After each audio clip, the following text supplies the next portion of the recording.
'Tis strange, my Theseus, that these lovers speak of. More strange than true. I never may believe these antique fables nor these fairy toys. Lovers and madmen have such seething brains, such shaping fantasies that apprehend more than cool reason ever comprehends. The lunatic, the lover, and the poet are all of imagination compact. One sees more devils than vast hell can hold. That is, the madman, the lover.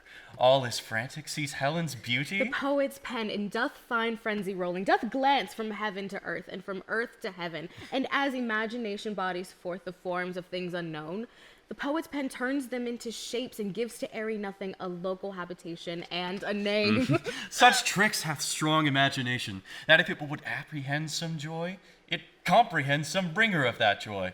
Or, in the night, imagining some fear. How easy is a bush supposed to bear?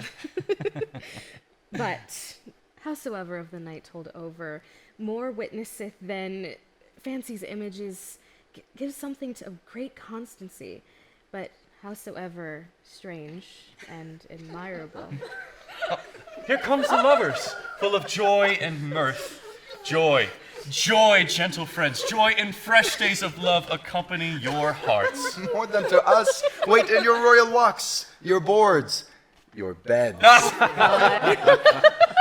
Come now, what mask, what dances shall we have to wear away the long age of 3 hours between our after supper and bedtime? Where is our usual manager of mirth? What revels are in hand? Is there no play to ease the anguish of a tedious hour? Call Aegeus. Here, mighty Theseus. Say, what abridgment have you for this evening? What mask? What music? How shall we beguile the lazy time, if not with some delight? There is a brief how many sports are ripe. Make choice of which your highness will see first. The battle with the centaurs, to be sung by an Athenian eunuch to the harp. We'll have none of that. That have I told my love, in glory of my kinsman Hercules. Ooh, the riot of the tipsy bacchanals, tearing the Thracian singer in their rage. That is an old device, and it was played when I last came from Thebes a conqueror. The thrice three muses mourning for the death of learning, late deceased in beggary. That is some satire, keen and critical, not sorting with nuptial ceremony. A tedious, brief scene of young Pyramus and his love Thisbe. Very tragical mirth. Merry and tragical. Tedious and brief, that is some hot ice and wondrous strange snow. How shall we find the concord of this discord? A play there is, my lord, some 10 words long, which is as brief as I have known a play, and by 10 words, my lord, it is too long, which makes it tedious. For in all the play there is not one word apt, one player fitted, and tragical, my noble lord, it is, for Pyramus therein doth kill himself. And when I saw rehearsed, I must confess, made mine eyes water, but with more merry tears. The passion of loud laughter never shed. What are they that do play it? Hard-handed men that work in Athens here, which have never labored in their minds till now, and have toiled their unbreathed memories with this same play against your nuptial. And we will hear it. No, my noble lord, it is not for you. I have heard it over, and it is nothing in the world, unless you can find sports in their intents, extremely stretched and conned with cruel pain to do you service. I will hear that play, for never anything can be amiss when simpleness and duty tender it. Go, bring them in. And take your places, ladies. I love not to see wretchedness or charged in duty in his service perishing. Why, gentle sweet, you shall see no such thing. He says they can do none of this kind. Well, the kind are we to give them thanks for nothing. Our sport shall be to take what they mistake, and what poor duty cannot do. Noble respect takes it in might, not merit. So please your grace, the prologue is addressed. Let him approach.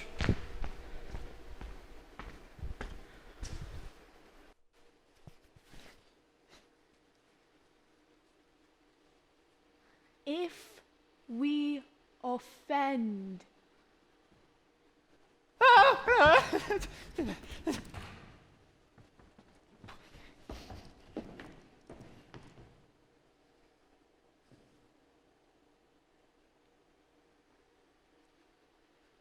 If we offend.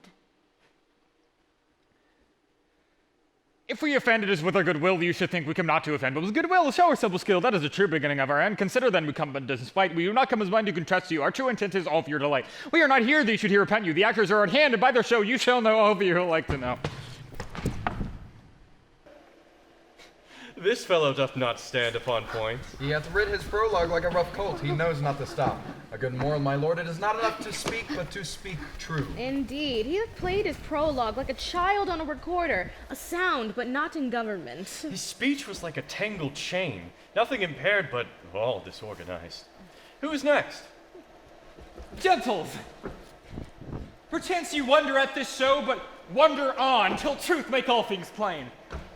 This man is Pyramus, if you would know. This beauteous Lady Thisbe is certain. This man with lime and rough cast doth present Wall, that vile wall which did these lovers sunder, and through wall's chink poor souls they are content to whisper, at the which let no man wonder. This man with lanthorn, dog, and bush of thorn presenteth moonshine. For, if you will know, by moonshine did these lovers think no scorn to meet at Ninny's tomb. There! Ninus' tomb, there to woo. This grisly beast, which Lion hight by name, the trusty Thisbe, coming first by night, did scare away, or rather did affright, and as she fled, her mantle she did fall, which Lion, vile with bloody mouth, did stain. Anon comes Pyramus, sweet youth and tall, and finds his trusty Thisbe's mantle slain. Whereat, with bloody, blameful blade, he bravely broached his boiling bloody breast. And Thisbe, tarrying in mulberry shade, his dagger drew and died. For all the rest, let Lion, moonshine wall, and lovers twain at large discourse, while here they do remain.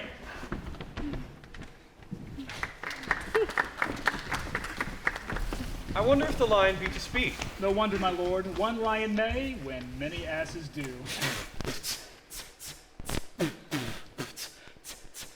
In this same interlude it doth befall that I once not by name present a wall, and such a wall as I would have you think that had it in it a cranny's hole or chink, through which the lovers, Pyramus and Thisbe, did whisper often, very secretly, this loam, this rough dust and the stone doth show that I am the same wall, the truth is so, and this the cranny is, right and sinister, through which the fearful lovers are to whisper.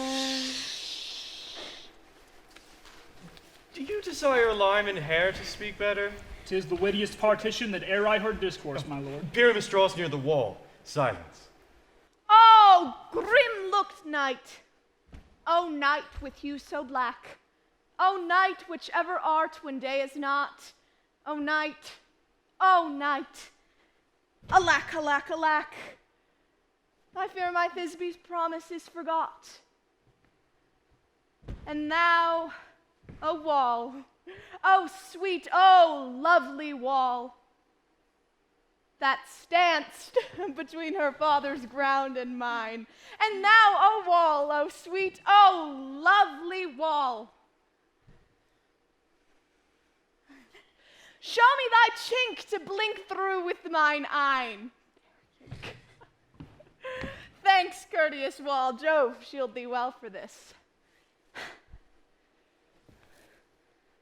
But what see I? No Thisbe do I see. Oh, wicked wall through whom I see no bliss. Cursed be thy stones for thus deceiving me. The wall, methinks, being sensible, should curse again. No. In truth, sir, he should not.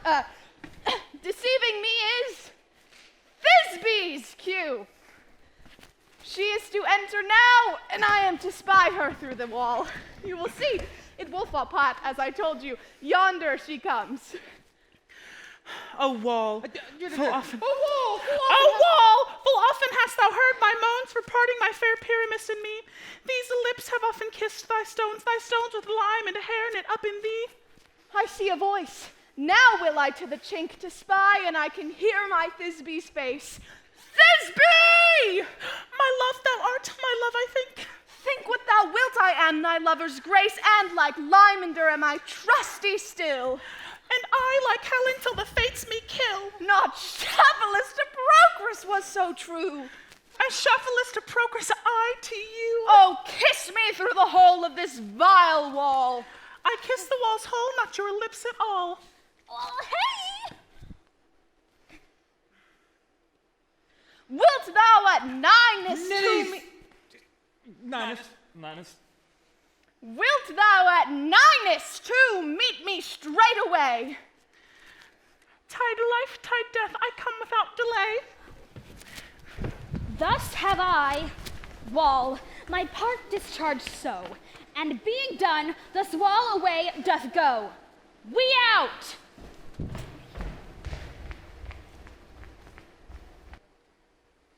Now is the mural down between the two neighbors. No remedy, my lord, when walls are so willful to hear without warning. This is the silliest stuff I have ever heard. The best in this kind are but shadows, and the worst are no worse if imagination amend them. It must be your imagination then, and not theirs. If we imagine no worse of them than they of themselves, then they may prove to be excellent men. But look, here comes two noble beasts in, a man and a lion. You ladies, you whose gentle hearts do fear the smallest monstrous mouse that creeps on floor, may now perchance both quake and tremble here, when lion in wildest rage doth roar. Grrr. Then know that I, one snug the joiner, am a lion's fell, nor else no lion's dam. For if I as lion should come into this place in strife, 'twere pity on my life. A very gentle beast of a good conscience. The very best set of beasts, my lord, that e'er I saw. The lion is a very fox for his valor. True, and a goose for his discretion. Not so, my lord, for his valor cannot carry his discretion, and the fox carries the goose. His discretion, I am sure, cannot carry his valor, for the goose carries not the fox. It is well. Leave it to his discretion, and let us listen to the moon.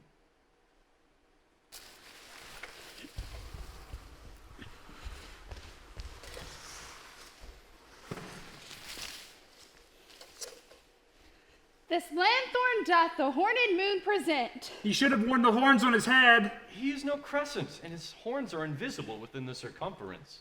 This lanthorn doth the horned moon present. Myself, the man in the moon, This is the greatest error of all the rest. The man should be put into the lanthorn. How else is it the man in the moon? He dares not go there for the candle, for it is already in snuff. I'm aweary of this moon, what he would change. It appears as though, by his small light of discretion, that he is in the wane. But yet, in courtesy, in all modesty, we must remain the same. Proceed, Moon. All that I have to say is to tell you that this lanthorn is the moon, myself the man in the moon, this thorn bush my thorn bush, and this dog my dog. Why, all these should be in the lanthorn, for all these are in the moon. But silence. Here comes Thisbe. This is all the Ninus too. Where is my love? Oh. Well roared, lion. Well run, Thisbe. Well shown, moon. The moon shines with good grace. Well moused, lion. And so the lion vanished. And then came Pyramus.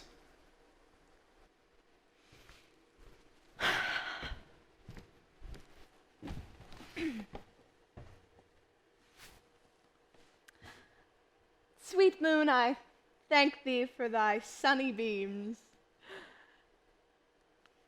I thank thee, moon, for shining now so bright, for by thy gracious golden glittering beams I trust to take of truest Thisbe sight.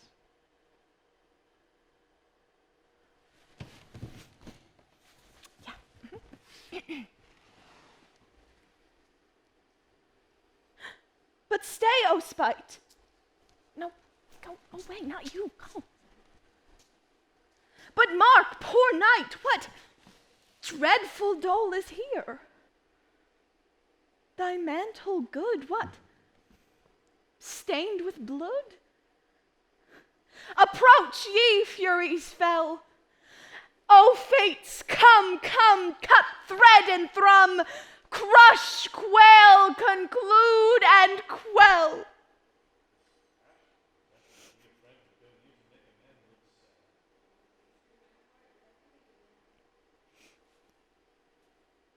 Wherefore nature didst thou lions frame? Since lion vile hath here deflowered my dear, which is, no, No. Which was the fairest dame that lived, that loved, that liked, that looked with cheer. Come, tears, confound, outsword and wound the pap of Pyramus, I that left pap where heart doth hop. Thus die I, thus.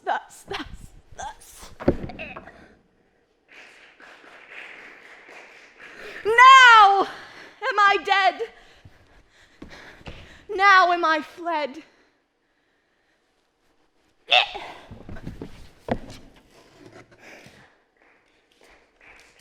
My soul is in the sky. Tongue, lose thy light. Moon, take thy flight. Now, die.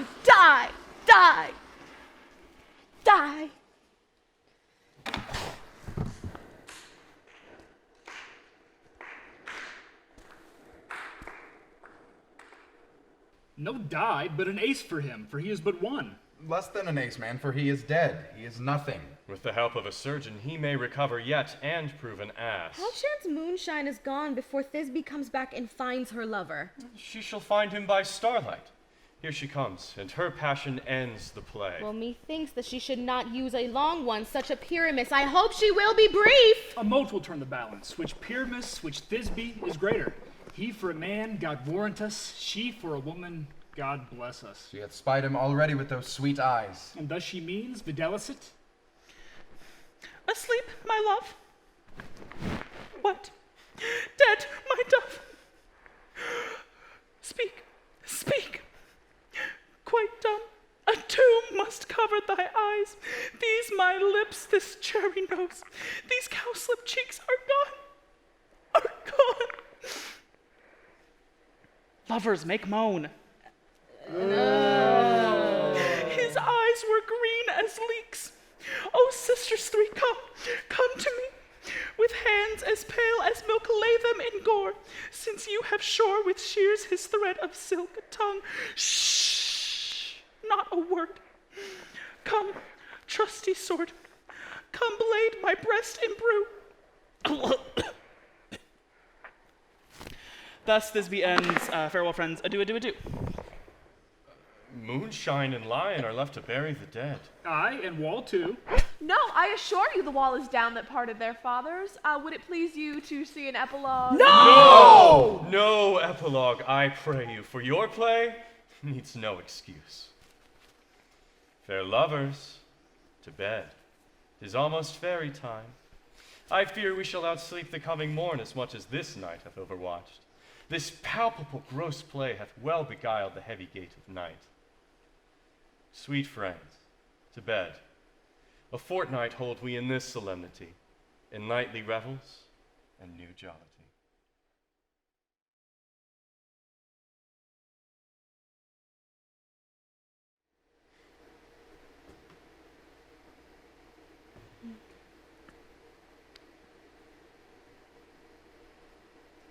Now the hungry lion roars, and the wolf behowls the moon, whilst the heavy ploughman snores, all with weary task fordone.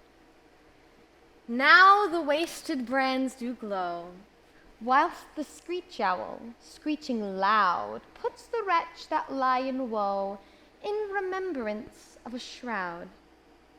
Now it is the time of night, that the graves, all gaping wide, every one lets forth his sprite in the churchway paths to collide. And we fairies that do run by the triple Hecate's team, from the presence of the sun following darkness, like a dream, now are frolic. Not a mouse shall disturb this hallowed house. I am sent with broom before to sweep the dust behind the door. Now, until the break of day, through this house, each fairy stray. To the best bed bride will we, which by us shall blessed be. And the issue there create ever shall be fortunate. So all these couples three ever true and loving be, and each several chamber blessed through this palace with sweet peace, and the owner of it blessed ever shall in safety rest. Trip away, make no stay. Meet me all by break of day. If we shadows have offended, think but this, and all is mended. That you have but slumbered here, while these visions did appear, and this weak and idle theme no more yielding but a dream. Gentles, do not reprehend. If you pardon, we will mend. And as I am an honest Puck, if we have unearned luck else to scape the serpent's tongue, we will make amends ere long, else the Puck a liar call. So good night. Good night. Good night. Good night unto you all. Give me your hand if we be friends, and Robin shall restore amends.